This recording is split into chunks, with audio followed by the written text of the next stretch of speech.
진짜요? 네, 일부러 또. 거짓말. 이 업무는 내가 꼭 해서 평가되고 싶어요. 저 지금 소외됐어요. 이거 좀 짤랑이에요. 오신데 시간 내주셔서 너무너무 감사드립니다. 실장님부터 자기소개 한번 부탁드리겠습니다. 준비되지 않은 건데? 안녕하세요. 와이어트의 국내 사업주 실장을 맡고 있는 신기훈입니다. 안녕하세요. 데이터 마케팅팀 팀장 류주혜입니다. 안녕하세요. 웹디자인 팀을 맡고 있는 김태현입니다. 반갑습니다. 저희가 직원들의 고민을 익명으로 한번 받아봤는데요. 진지하게 같이 한번 고민을 해주시면 감사하겠습니다. 축의금 얼마가 적당한가요? 친하진 않지만 회사에서 몇 번 협업하기도 했고 인사도 가끔 하다 보니 아무것도 안 하기엔 신경 쓰여서 식당엔 안 가고 축의금만 보내려고 하는데요. 얼마가 적당할까요?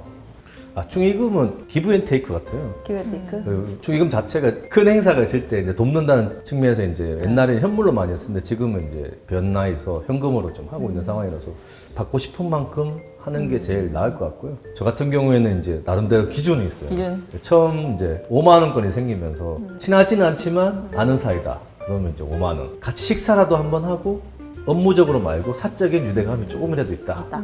그러면 10만 원. 10만 원. 마지막으로 이제 친밀감, 개인적인 사적으로 뭔가 친밀감이 엄청 높고 회사 외 뭔가를 같이 했을 경우에는 이제 올라가신다고 하는데 20만, 30만 원 이렇게 올라가는데 10만 원? 진짜 친한 친구들은 친한 친구. 뭐 한 50까지도 할 수도 있고 50? 네, 그 상황에 따라 좀 다른 것 같아요. 그래서 보통 50하고 그 위로 이제 와. 달라진다고 보시면 돼요. 실장 많이 보시네. 아니 많이 보는 게 아니고 제일 좋은 거는 먼저 내가 받았으면 제일 편할 것 같아요. 왜냐면 그쵸. 받은 거에만 그러면 고민을 안 돌려주면 하면 되니까. 되지. 근데 지금은 처음 하는 경우가 더 많아서 그 기준에서 5만 원, 10만 원 단위 좀 하고 있어요. 그럼 나는 결혼을 했어. 돌려받지 못한다. 상부상조가 안 된다. 애매하긴 한데 근데 저도 뭐 집안에 이제 또 어떤 일이 생길 수도 있잖아요. 예의적으로는 해야 될 것 같아요. 지금 5만 원권이 생기면서 3만 원 하기가 좀 애매해진 경우도 많거든요. 그래서 요즘 바깥도 저도 지금 고민스럽긴 해요. 3만 원 하기에는 뭔가 차라리 안 하고 싶다는 생각이 더 들거든요. 좀 찝찝한 그런 생각은 좀 많이 드는 것 같아요. 식장을 안 가도. 예. 저는 약간 물어볼 것 같아요. 결정 못 할 것 같고 물어봐서 너 얼마해? 그래서 막 옆에 사람은 너 얼마일 거야? 비슷한 처지의 사람은 너무 기울지만 않게 하면 된다. 여론에 수렴해서 그렇죠. 하는 거? 여론조사에서 너 얼마일 거야? 그냥 같이 하자. 그 정도 맞추자 할 것 같아요. 저도 한 5만 원? 기본적으로. 뭔가 그냥 식장에 안 가고 축의금만 보내면 한 5만 원이면 적당한 것 같아요. 직급이 낮으신 분들은 그 이상은 좀 부담스러울 것 같고 5만 원 아니면 조금 직급이 좀 있다. 팀장급인데 5만 원 하기 조금 그러면 10만 원? 그 정도 하면 되지 않을까. 직급 차별하시는 아니 거예요? 이게 뭔가 이게 팀장급인데 뭔가 적게 하기 조금 민망할 때 그때는 한 10만 원 정도 생각하고 있어요. 그럼 같은 팀이다. 같은 팀이다. 같은 팀이다. 그럼 많이 해야죠. 기본 10만 원. 기본 10? 10만 원 해야 될 것 같아요. 이게 팀원인데 네, 맞아요. 10만 원 하기는 뭔가 부족해 보이고 아. 그렇다고 15만 원 하기는 또 맞아, 애매하고 맞아, 금액대가 맞아. 그럼 20만 원 하기는 부담스럽고 그래서 이게 저도 이제 팀원 결혼할 때 제일 부담스러워요. 저희도 팀에 이제 결혼할 사람이 두 분이 계시는데 어허. 저 얼마를 해야 될까 아직도 고민하고 있어요. 아직 안 하셨고. 예. 저도 얼마 하실 거예요? 얼마 해야 되냐? 윤희야. 결혼 축하하고 얼마 해야 될까? 또 이제 또 물어봐야 될 것 같아요. 주변 이제 팀장님한테 있어 얼마 했냐? 요런 수렴형 여기는 직급. 저는 관계형 관계에 따라서 조금 달라진다고 보시면 됩니다. 정답이 없습니다. 맞아요. 말 없는 직장 동료 어떻게 생각하시나요? 저는 말주변이 없어서 가벼운 스몰 토크도 어려워하는 편인데요. 이러다가 저희 팀 제외하고 회사에 아는 사람이 없이 소외되는 건 아닌지 걱정스러워요. 근데 저는 말이 없다고 힘들어하거나 할 필요는 없을 것 같아요. 왜냐하면 말이 없는 게 부정적인 부분이 아니라 업무에 있어서 소통이 원활하게 되고 그런 부분들이 큰 문제가 없으면 저는 말이 없는 거에 대해서는 큰 부담은 안 가져도 될 것 같고 근데 이제 회사는 이제 협업하는 관계잖아요. 그런 관계에서 조금 본인의 기회는 좀 줄어들 수도 있겠다라는 생각은 들기는 해요. 그래서 너무 이런 거를 좀 부정적으로 생각하지 않고 뭔가 스몰 토크가 어려우면 작은 관심의 표현부터 하면 좋을 것 같아요. 뭐 예를 들어 되게 동료가 힘들어 보인다. 그럼 많이 바쁘시죠? 뭐 이런 그런 것들을 그냥 가끔씩 물어보는 것부터 시작하면 되지 않을까라고 생각해요. 너무 힘드냐 그러고 말 뚝 끊긴다. 아니, 답이 뭐 없어. 하겠죠. 네. 실장이 없대요. 처음 직장 생활 했을 때는 거의 말을 못했어요. 특히 여직원들 막 오면 도망가고 돌아가고 진짜요? 네, 일부러 또 거짓말. 외부 진짜 그랬어요. 신입 밖에서 때? 신입 밖에서 만나면 근데 지금은 그런 게 전혀 없죠. 근데 그쵸. 뭐 저는 조언 드리고 싶은 거는 시간이 지나면 사회적으로 좀 변하더라고요. 저도 약간 극아이였는데 지금 MBTI 조사하면 E로 바뀌었거든요. 사회적으로 변하는 거죠. 성향상의 차이기 때문에 처음에 좀 힘들 것 같은데 자기도 일을 하면서 점점 아는 사람 늘어나고 그리고 협업을 많이 하다 보면 자연스럽게 이제 말이 늘어날 것 같거든요. 그래서 너무 두려워하지 말라. 그리고 가장 중요한 거는 제 경험인데 말이 없다고 가만히 있으면 아무도 알아주지 않거든요. 그래서 어떻게든 적극적으로 본인의 의견이나 얘기를 할 줄 알긴 해야 되거든요. 그래서 가장 중요한 마인드는 내가 먼저 어떻게든 작은 스몰 토크라도 시작하려고 하려는 의지 그게 제일 중요하지 않을까 생각합니다. 저는 이런 분들 진짜 좋아하거든요. 오히려 말이 없는. 내향형인 사람들 되게 좋아해요. 오히려 말 많이 하는 사람들 찾아가면은 오히려 편안하게 리액션만 해주면 맞아. 되니까 맞아. 그러면서 이제 조금씩 아는 사람 늘어날 것 같아요. 이분은 이제 저희 팀에 한번 오시면 될 것 같아요. 저희 팀 굉장히 말 많이 해가지고 시끄러운데 저희 왜 이렇게 사담하고 막 공중에 흩어지는 얘기 진짜 좋아하거든요. 맞아요. 팀 분위기가 되게 우리 팀에 오세요. 활발하고 저희 팀에 되게 와가지고 시끄럽고 같이 좀 놀면 될 것 같아요. 류지 팀장님은 스몰 토크 진짜 잘하시잖아요. 저요? 네, 저 말 많아가지고. 혹시 꿀팁이 있나요? 꿀팁이요? 꿀팁은 없고 그냥 얘기하다 보면은 공통의 관심사 좀 생기잖아요. 그때 이제 되게 이제 신나가지고 오히려 더 얘기하는 것 같아요. 그래서 어제도 이제 얘기할 때 사진을 좀 찍으신대요. 그러면 사진 뭐 좀 보여달라 그래서 또 보여달라고 하고 나도 내 사진 찍어도 막 자랑하고 이렇게 되는 것 같아요. 관심사. 네, 관심사 찾으면은 좀 그래도 얘기 쉽게 풀리는 것 같아요. 작년에 있었던 건데 올해는 상반기 그러니까. 봄 그 피크닉 같은 프로그램 없어졌는데 그러니까. 아무래도 야외에 나가서 그런 것 좀 하다 보면 또 팀 내 친밀감도 생기고 또 할 말이 많아지지 않을까. 왜냐면 공동의 추억이 생기는 거잖아요. 그런 추억을 만드는 기회도 좀 좋을 것 같아요. 현명하게 재테크하는 방법을 알고 싶어요. 부모님과 함께 살고 있고 특별히 고정 지출이 많은 것도 아닌데 돈이 너무 안 보여요. 어떻게 하면 현명하게 재테크할 수 있을까요? 근데 지금 최고의 재테크 길을 가고 있는 그러니까 건데 지금 뭐 부모님이랑 캥거루로 살고 부모님과 있고 함께 살 수 있고. 네. 근데 부모님과 함께 살고 있는데 특별히 고정 지출이 많은 것도 아닌데 돈이 너무 안 모여요. 어딘가 쓰고 있다. 처음 직장 생활하면 돈이 없잖아요. 맞아, 결국은 그럼요. 이제 제가 그 얘기였어요. 시드 머니 만드는 게 제일 중요하거든요. 왜냐면 시드머니. 100만 원에서 내가 100% 수익 내봐야 100만 원, 200만 원이에요. 그치 그치. 근데 1000만 원에서 10% 수익 내면 어쨌든 100만 원이잖아요. 뭘 투자할 건지 잘 판단해요. 시드 머니를 빨리 만드는 게 중요하고 그러면 시드 머니 만들려면 최고 재테크 안 써야 돼. 뭐 돈이 너무 안 모였는데 맞아. 근데 내가 버는 건 똑같잖아요. 어쨌든 그 시드 머니 모일 때까지는 진짜 극 지출을 줄이는 방법밖에 없고 진짜 안 써요. 맞아. 그러면 어째 시드머니가 만들어지고 그 시드머니 맞춰서 이제 자기 투자를 해야 되죠. 근데 이 개인 성향이 엄청 중요해요. 맞아. 조급해하고 대담하지 않고 막 뭔가를 보면 사파사파한 사람도 있거든요. 10% 오르면 막 이랬다가 비빌비 5% 내리면 어떡하지 막 이런 경우도 있거든. 내가 그거 사파사파한 스타일. 그런 거 있잖아요. 10% 올랐어? 이야 나 10% 벌었네. 그래서 아 이거 10% 더 쓰는 거 아니야? 10% 더 쓰는 아, 이 쇼핑해야지. 그래서 5% 잃었어. 에이, 더 내려가면 안 되는데, 팔자. 내일 옷 사기로 한 거 안 사야지. 내 스스로 위안을. 내처럼 이제 사파란 사람들 절대 이제 주식하시면 안 되고, 그냥 펀드나 그냥 꾸준하게 적립식으로 뭔가 넣는 게 좋고. 내가 보는 만큼 보이거든요. 그래서 내가 좀 많이 보는 노력들을 꾸준하게 계속해야지 재테크가 성공할 수 있지. 누가 막 오른다 그러면 따라가고 또 사고 그럼 떨어지거든.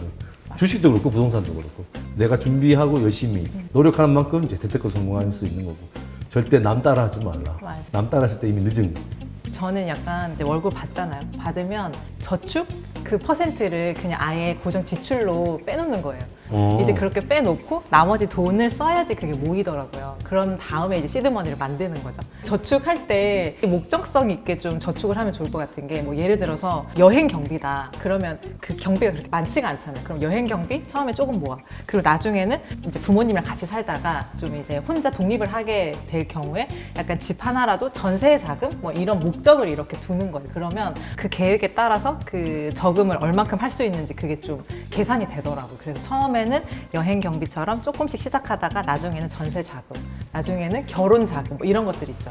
그렇게 좀 목적성 있게 저축을 하면 좀 더 빠르게 모을 수 있다. 저는 그렇게 했었던 것 같아요. 어떻게 재테크하세요? 저 지금 소외됐어요. 저 전제부터가 안 되는 게 소비용 소비 CD를 욕구 모을 강하시고. 수가 없다. 아, 지금 두 분 얘기하시는데 나 무슨 얘기인지 몰라가지고 이게 직급과 상관없다. 관심이다. 맞아요. 맞아. 관심이다. 관심이 있어야지 이게 재테크가 되는 것 같아요. 일을 주도적으로 할 수 있는 시기는 언제일까요? 입사한 지 1년이 안 돼서 팀장님이 배분해준 일이나 연차 많으신 분들이 하는 일을 서포트하고 있는데 제가 주도적으로 프로젝트를 진행할 수 있는 시기는 언제부터일까요? 저 이 질문 보니까 약간 이 친구 너무 욕심쟁이. 네, 네. 지금 되게 주도적으로 일을 하고 싶으신 분이신 것 같아요. 저는 약간 주도적으로 할 수 있는 시기를 묻는 것보다는 내가 어떤 일을 먼저 할 수 있을지에 대한 고민을 먼저 하는 게 중요하다고 저는 생각하거든요. 그렇게 이제 고민을 하다 보면 아 내가 이 팀에서 우리 회사에서 어떤 일을 내가 먼저 할 수 있을까라고 이제 생각을 하고 그런 것들을 찾잖아요. 그러면 그 업무 자체가 주도적이게 할 수밖에 없어요. 그러니까 그런 것들을 먼저 고민하고 찾는 것부터 좀 시작하면 좋지 않을까. 저도 너무 동의하는 게 시기는 없다. 맞아. 시기가 네. 어딨어. 네. 그리고 보통은 이제 이렇게 말을 하지 않으면 이 사람이 뭘 잘하는지 맞아. 뭘 하고 싶은지를 그쵸. 모르는, 모르는 거죠. 이렇게 자꾸 얘기는 해야 되는 거야. 맞아. 내가 어떤 거에 네. 관심이 있다. 근데 맞아. 말만 하면 안 되지. 이제 그치. 거기에 요즘에 다른 그 분야에 대해서 요즘에 다른 데는 어떻게 한다거나 이거 아이디어를 계속 던지다 보면은 아 저 사람이 저 관심이 있구나 해서 나중에 이제 그런 기회가 왔을 때 이제 그 그쵸. 사람이 먼저 맞아, 맞아. 생각나긴 하죠. 맞아. 그래서 적극성 이게 더 중요하지 않을까? 맞아. 그 아까도 얘기했듯이 시기는 중요하지 않다고 봤는데 근데 그 시기가 오는 타이밍이 있는데 그 타이밍을 준비하고 있어야 돼요. 야, 그치. 아, 왜냐면 본인 스스로 잘 통찰해야 됩니다. 내 스스로 역량에 대해서. 뭘 맞아, 잘하는지. 과도하게 의욕만 높다고 맞아. 되는 건 아니잖아요. 아 진짜 의욕 나 내가 하고 싶어요. 맞아, 내가 꼭 맞아. 하고 싶어요. 맞아. 이 업무는 내가 꼭 해서 성과 내고 싶어요. 네. 누구하고 협업해야 될지도 모르고 누굴 끌고 가야 될지도 모르고 업무 범위가 어디까지 돼야 될지도 모르고 예측도 불가능하고 그런 사람이 갑자기 하고 싶습니다. 이게 본인에 대한 철저한 이제 성찰이 필요하다. 욕심과 또 잘하는 거는 다른 거니까 본인 스스로 좀 자기 능력을 잘 평가해야 되는 거고 두려움이라는 게 좀 있어야 되거든요. 두려움이요? 새로운 시도에 대한 두려움? 그 두려움이 없는 사람은 내가 잘할 수 있어요. 맞아. 이런 사람들은 시키면 안 된다. 맞아.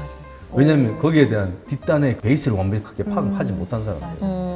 내가 일을 줬을 때 아 이건 좀 또 이런 두려움이 있고 뭐 이런 사람이 있을 때 오히려 나는 더 잘할 수 있다. 맞아. 저도 공감하는 그래. 게 뭔가 그런 어떤 새로운 시도나 일을 맡겼을 때 두려움이 있으면 걱정이 있으면 그거에 대해서 좀 더 잘하려고 고민하고 혼자 막 이렇게 찾아보고 뭔가 이런 걸 하거든요. 근데 나 잘해. 할 수 있지 이러면 진짜 해놓으면 뭐야? 진짜 그런 친구들이 있거든요. 그러니까 오히려 약간 저도 공감하는 게 약간 걱정이 어느 정도 있으면 좀 더 일을 더 완벽하게 하는 것 같아요. 저는 약간 두려움보다는 관심이라고 아, 생각하거든요. 관심. 저도 이제 어떤 데 관심이 있으면 계속 그걸 파잖아요. 다른 데 뭐 계속 보고 더 봐보고 여기서 갈래치기를 해서 또 보고 그러니까 약간 두려움보다는 저는 관심인 것 같아요. 저도 프로젝트라는 거기 때문에 프로젝트라는 거는 혼자 하는 일이 아니잖아요. 맞아요, 맞아요. 유관 부서들의 맞아요. 협력을 이끌어내서 이 협력 기반으로 뭔가 성과를 만들어내는 거라서 솔직히 내가 잘한다고 되는 건 아니라서 그쵸. 저는 맞아요. 이제 이런 프로젝트 같은 것들은 조금 전체적인 상황이나 방향을 알고 있어야 또 주도적으로 할 수 있는 거거든요. 그래서 그런 부분은 경험이 있어야 될 것 같아요.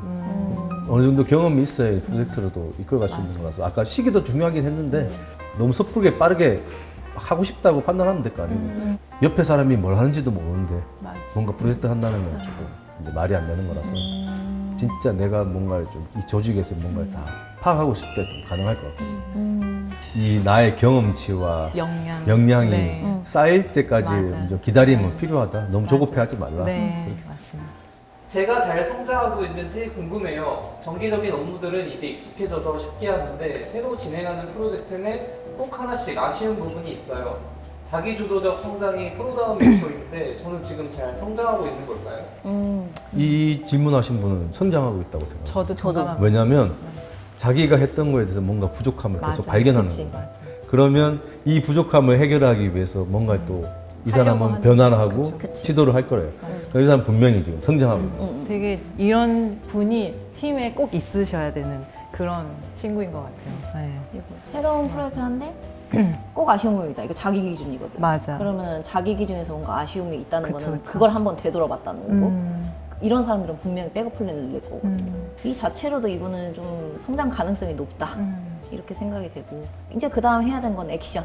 아쉬운 부분이 있어? 그럼 그 다음에 뭐 할까? 이걸 생각하는 거? 그러다 보면 성장하지 않을까라는 생각이 좀 들어요. 성장이라는 거를 한번 생각해 봤거든요. 업무적으로 회사에서 내가 막 거창하게 막 대단한 성장을 하는 부분도 성장이라고 말할 수 있는데 사소하게 어제보다 지금이 좀 더 나아지는 그런 과정? 그런 게 저는 성장이라고 하는 것 같거든요. 업무적으로 뭐 예를 들어서 부정적인 피드백을 받았어. 근데 예전에는 되게 그런 것들을 방어적으로 대했다면 지금은 그 피드백에 대해서 한번 좀 곱씹어 보면서 아 내가 이런 부분을 놓쳤네 다음에 이렇게 해야겠다라고 인정하는 자기 객관화가 자라나는 그런 것도 저는 성장이라고 생각을 하거든요. 업무적으로 봤을 때는 업무 퀄리티라는 게 본인도 알 거예요. 내 퀄리티가 지금 올라가고 있다는 걸 알 거예요. 근데 이제 뭔가 고민이 되거나 내가 진짜 과연 성장을 하고 있는 게 맞나? 그러면 리더나 동료나 물어보는 것도 괜찮을 것 같아요. 지금 내가 혹시 좀 뭐 보완해야 될 게 있냐? 뭐 내가 그쵸. 지금 어떤 부분들이 지금 나는 좀 힘든 부분이 있는데 이런 걸 좀 어떻게 하면 되냐? 이런 식으로 좀 조언이나 이런 것들을 하다 보면 어느 순간에 성장이 되는 것 같아요. 그런 과정들을 쌓으면서. 그래서 저는 너무 그 성장에 집착하기보다는 그냥 현실에 어떤 내 업무에 나만의 어떤 스킬적인 부분이나 뭐 그런 것들을 쌓아가면 어느 순간 성장하고 있지 않을까라는 생각을 해요. 네. 저도 같은 의견인 것 같아요. 눈에 보이는 뭔 큰 결과물을 내야지 네. 성장이라고 맞아요. 네. 생각하는 친구들이 많더라고요. 업무를 진행했을 때 큰 성과를 내는 업무도 있고 아니면 잔잔하게 밑에서 내가 서포트를 잘 해줘서 이 성과가 나올 수 있게 꾸준하게 해주는 맞아요. 친구들도 있고 네. 누구나 업무에 따라서 또 성격에 따라서 또 다른 성과들이 있잖아요. 이 모든 게 다 이 성장이고 성과를 만드는 거거든요. 그래서 너무 맞아요. 보이는 성과에 맞아요. 너무 지착하지 않았으면 좋을 것 맞아요. 같고 본인 스스로가 뭔가 결핍을 계속 느끼고 그쵸. 부족하다고 네. 느끼는 맞아요. 거는 맞아요. 계속 성장하고 있는 거예요. 맞아요. 네. 나는 완벽했는데 왜 사람들은 날 인정 안 맞아. 해주지? 맞아, 뭐 맞아. 그런 사람들은 이게 성장이 끊긴 거예요. 왜냐하면 내 일에 만족하고 있는 거지. 내 성과에. 근데 주변에서 그걸 인정하지 않는 건데 이 계속 불일치가 일어나는데 맞아요. 난 성장하고 있는데 왜 날 인정 안 해줘? 그런 것도 조금 자기 객관화 좀 잘 돼야 된다. 진짜 객관화 중요한 것 같아요. 네. 자기 객관화와 자기 기준도 되게 중요한 것 음. 같아요. 이게 우리 피드백 받다 보면 의견이 굉장히 다른 경우도 있고 그렇죠. 이런 식의 여러 가지가 있는데 내 기준이 없다면은 나를 되돌아보지 않는다는 거고 또 이런 피드백에 내가 막 휘청휘청 할 수도 있거든요. 그래서 나만의 기준, 내가 진짜 이게 만족스러운가? 이거는 늘 좀 체크를 하면서 기준치를 만들어야 될 것 같아요. 지금 이 친구 너무 마음에 드네요. 어떤 그러니까 분인지 우리 모르겠지만 팀에 데리고 와야 돼, 지금. 네, 너무 우리 마음에 팀이 오는 것 같은데 이렇게 데리고 와야 돼 지금. 성장 잘 하고 계시는 것 같고 네. 그냥 그것도 있는 것 같아요. 익숙함에 안주하지 마라. 맞아요, 맞아요. 계속 새로운 부족함을 느끼고 새로운 도전을 즐기면 맞아요, 맞아요. 본인이 거기에 맞춰 성장하고 있을 거고 그러면 본인이 자기 원하는 자리에 있을 거다 이렇게 말씀드리고 싶어요. 도전하시고 있나요? 전 못하고 있어요. 저희 그 마지막으로 오늘 속담 한마디만 해주시면 감사합니다. 모든 이제 직장인이면 다 직장 내에서 고민이 있을 것 같고 그 고민들을 쉽게 누구에게 말을 못하는 경우도 많을 것 같아요. 그래서 용기 내서 이렇게 좀 익명으로 고민을 주셔서 너무 감사드리고 그 고민에 대한 대답을 저희가 뭐 정답은 아닌데 어쨌든 저희의 수다든 뭐든 듣고 조금 더 자기가 도움이 됐으면 저희는 감사할 따름입니다. 생각보다 고민의 범위가 넓다는 걸 좀 알게 된 것 같아요. 제가 생각했던 것보다 훨씬 많은 다양한 질문들이 나온 것 같고 그리고 이런 고민을 한다는 자체가 되게 긍정적이라고 보고 너무 우리 수다를 많이 떨어가지고 쓸 게 있나 싶은데 일단은 그래도 좀 도움이 됐다면 좋겠고 이런 고민 있으면은 이렇게 좋으신 분들이 있으시니까 개인적으로도 상담 요청하시면 될 것 같아요. 저 오늘 되게 그래도 좋은 시간이었던 것 같고 고민이라기보다는 이런 생각들을 회사를 다니면 누구나 이제 하는 것들이라고 저는 생각을 해요. 그래서 그냥 자연스러운 그런 생각들이라고 생각을 하시면 좋을 것 같고 좀 더 리더로서 이런 책임감을 어떤 그런 책임감이 더 생긴 것 같거든요. 그래서 만약에 이런 고민을 주신 분들 중에 저희 팀원분이 계시다면 저랑 또 얘기를 나누면 좋겠습니다. 감사합니다. 수고하셨습니다. 수고하셨습니다. 수고하셨습니다.